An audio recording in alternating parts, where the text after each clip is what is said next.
The washing of feet. It was customary among the Jews that the host, after the first cup of the meal had been emptied, would rise from the table to wash his hands.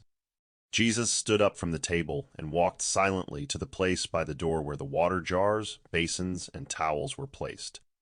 The apostles looked on in amazement as Jesus suddenly took off his outer garment, wrapped a towel around himself, and began to pour water into one of the basins.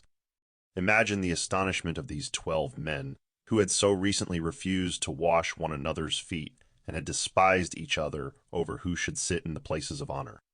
Now they saw Jesus walking with the wash basin to the lowest place at the feast table, where Peter was reclining, and they saw him kneel in the posture of a servant, ready to wash Simon's feet. As Jesus knelt, all 12 men stood up in disbelief. Even Judas momentarily forgot his betrayal, and he joined his fellow apostles in their display of reverence and utter astonishment. There stood Simon Peter, looking down into the upturned face of his master. Jesus said nothing. There was no need for him to say anything. His posture clearly indicated what he intended to do. He was about to wash Simon Peter's feet. Simon Peter was utterly overwhelmed. He loved the Master. This fisherman from Galilee was the first person to wholeheartedly believe in the divinity of Jesus and to fully and openly profess that belief. And since then, Peter had never truly doubted the divine nature of his Master. Because Peter held such deep reverence for Jesus, it was not surprising that his soul rebelled at the thought of Jesus washing his feet. He associated the humble posture of his Master with that of a slave. However, he quickly regained his composure, and before Jesus could touch him, he found the strength to speak, and what he said echoed the feelings of his fellow apostles. Peter said in a soft, embarrassed voice, "Master, are you really going to wash my feet?" To this, Jesus replied, looking up and directly into Peter's eyes, "You may not fully understand what I am doing now, but soon you will understand the meaning of this."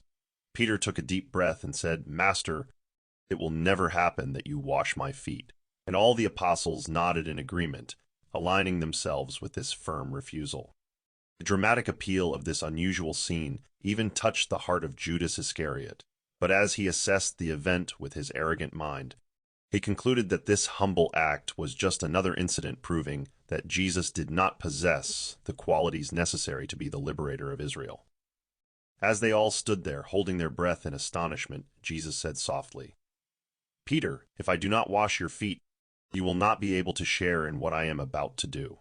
Upon hearing this statement, and seeing the determined serving posture of Jesus as he remained kneeling at his feet, Peter broke down, and he impulsively made a decision to blindly comply with the will of his serving master. As it began to dawn on Simon Peter that this proposed act of service carried a meaning that would determine one's future relationship with the work of the Master, he not only reconciled himself to the thought of allowing Jesus to wash his feet, but also said, in his characteristic impetuous way, "Master, then wash not only my feet, but also my hands and my head." As Jesus began washing Peter's feet, he said, "He who is already clean only needs to have his feet washed. You who are here with me tonight are clean, but not all of you. However, the dust on your feet should have already been washed off before you sat down at the table.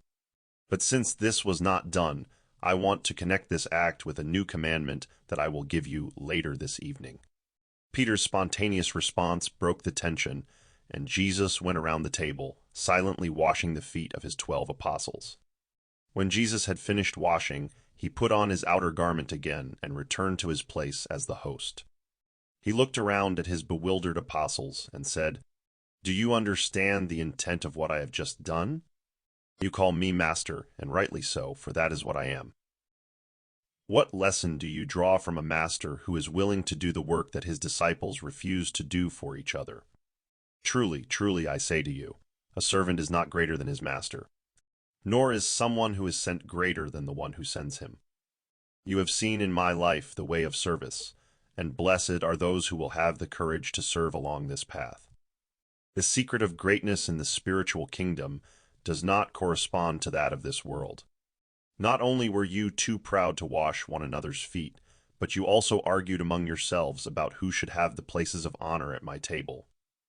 Such honors are coveted by the children of this world, but among the children of the heavenly kingdom it should not be so. Do you not remember that there are no preferred places at my table?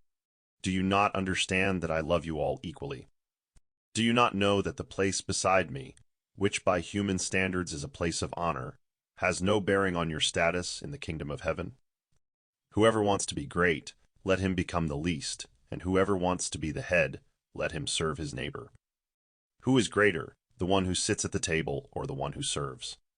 Is it not generally considered that the one who sits is greater? But if you are willing to serve with me, then strive in everything to do the will of the Heavenly Father. Then one day you will sit with me in the kingdom and experience power and glory on a spiritual level, where your refined spirit desires nothing more than to do the will of the Heavenly Father.